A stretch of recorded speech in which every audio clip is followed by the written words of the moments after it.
What's up, guys? This is Rick, and for an episode of We Talk, episode 2, today I want to talk about Call of Duty Ghosts, because I recently beat Call of Duty Ghosts. I bought it back in November, and I played the multiplayer, and I played a little bit of the single player, but recently I actually beat the single player. I did it on Veteran, I did all the achievements and everything, the single player achievements anyway, and I just wanted to talk about a couple of things, because the game did kind of disappoint me a little bit.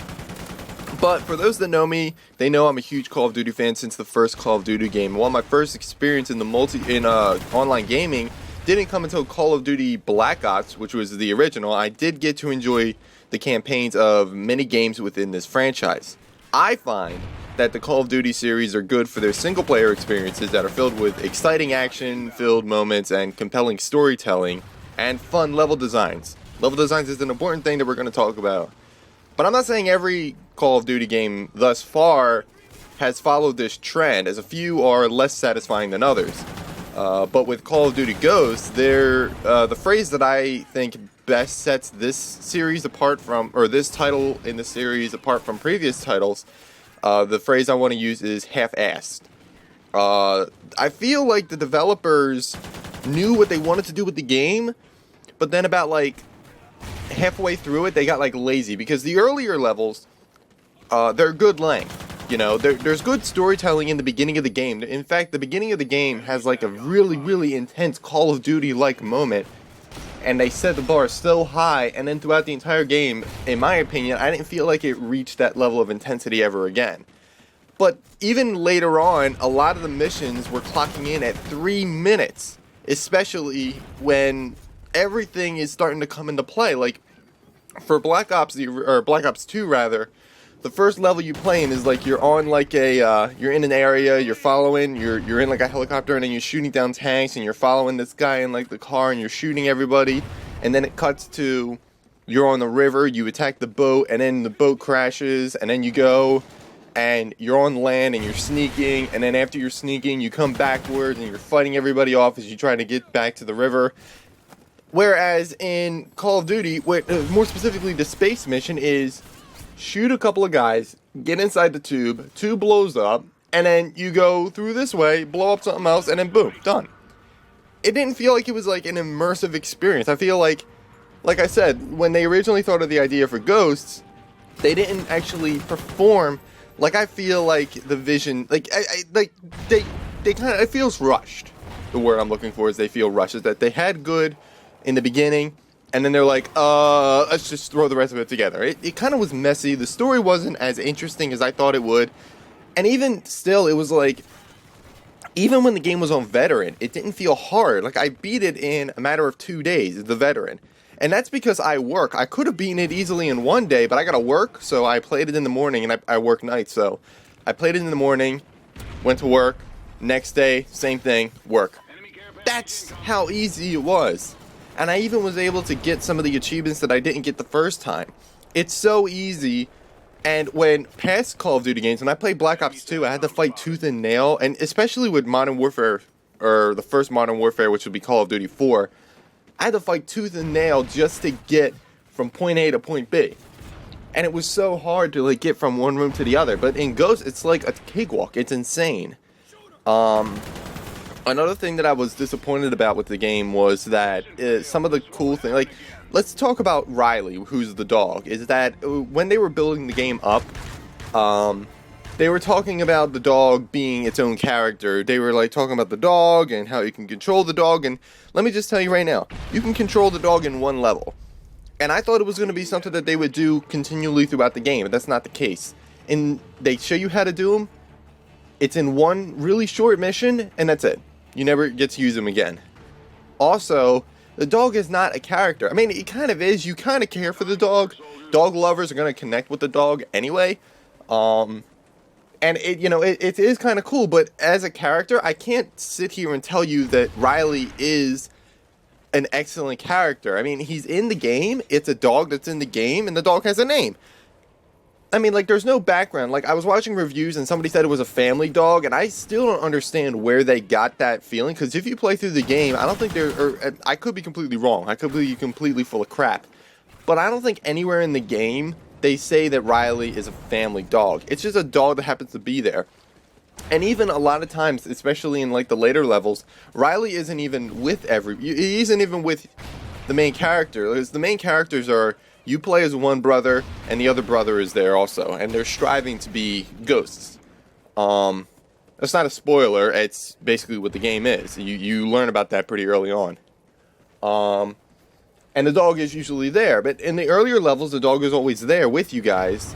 And you can actually set the dog to attack people. But then later on in the missions, it's like, even in one mission, the guy comes up, like the dog is with you at first, but then you go up to this one guy and you're like, alright, I'm going to leave my dog with you. And then you don't see him again until like the very end.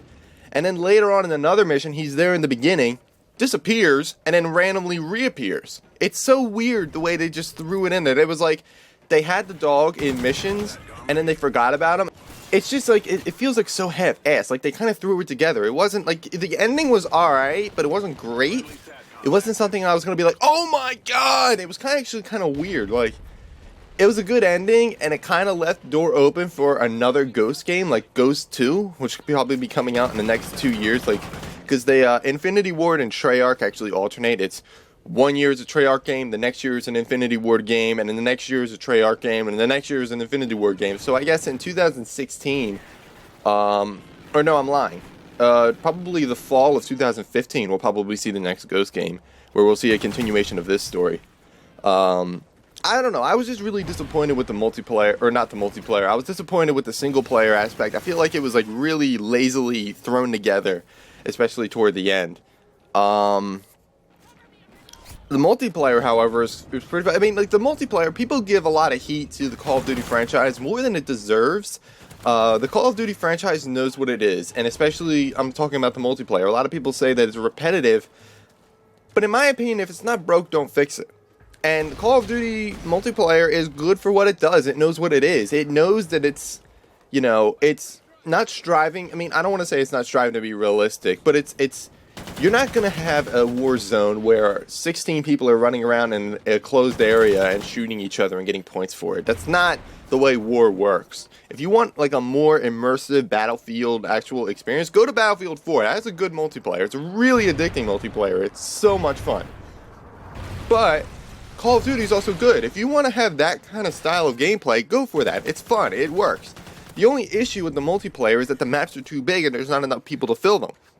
There are 16 people in maps that are too big, and sometimes you'll be walking around looking for somebody to kill, and you can't find anybody, and then out of nowhere somebody will put a bullet in your head, and then you just randomly die. And sometimes it's annoying when that happens, but sometimes it happens, you know. But like I said, I mean, Call of Duty knows what it is. Yes, it's repetitive, but people will buy it. I'll buy it. I have fun playing it. I have no problem with it. I don't think that they should change it. It works. But that's just my personal opinion with the multiplayer. I think the multiplayer is honestly the best thing about this game, but it's not the best multiplayer I played. I mean, the big negative is of course the fact that the you know, the maps are too big. I haven't yet gotten to Extinction yet, I'll admit. I haven't gotten to it. I heard it was good, but there's only one map. I think that if they wanted it to be a little bit more successful, they should add a little bit more maps to it. But I did hear it was alright. So like I said, I haven't played it yet. I do fully plan on playing it soon. I have a Let's Play that is scheduled to come out for that, so I do plan on coming out with that. But in my opinion, I feel like Infinity Ward, I mean, their last game was Modern Warfare 3. That also didn't get very good reviews from fans. I think Infinity Ward really lost it when they lost the two guys that left after Modern Warfare 2. The masterminds behind Call of Duty 4 Modern Warfare and then Modern Warfare 2, they left to go do Respawn, and then they're developing Titanfall, which comes out in the spring of 2014, which would be this coming spring. So I'm extremely excited for that, and I can't wait to see how that game holds up. It's really the game that I'm really excited about, that and Watch Dogs. But since those two guys left, Infinity Ward has just been, I mean, Modern Warfare 3 wasn't as good as many people. I mean, I had fun with it. It was good. I kind of hated the multiplayer. It might be because I was so bad at it. But like I said, Infinity Ward is starting to come up short in terms of Call of Duty games that they develop. I think Treyarch is starting to come in as the superior developer for Call of Duty. So I'm more or less I'm excited about what Treyarch's next Call of Duty game will be. I don't know if they're going to go with another Black Ops or they're probably going to do something new, but I'm excited for it because I've been a fan of the Treyarch Call of Duty games ever since the original Black Ops. Other than that, I really can't think of anything else to talk about. In my opinion, Call of Duty Ghosts is not the best Call of Duty game. Some people are even calling it the worst. I don't think it's that far, but I really can't come up with which one would be worse. Off the top of my head, I mean, I haven't played any of them in a while. But anyway, Call of Duty Ghosts, not the best Call of Duty game. If you're going to buy it, I'd look at reviews first and make your judgment on what you best think. You probably, I mean, most of the time, I mean, the holidays just happened. So, people probably have already gone through whether they were going to buy it or not and have already made the decision. But I wanted to sit here and I wanted to talk about it because I recently beat it. Anyway, so thank you for watching. I'll see you guys next week.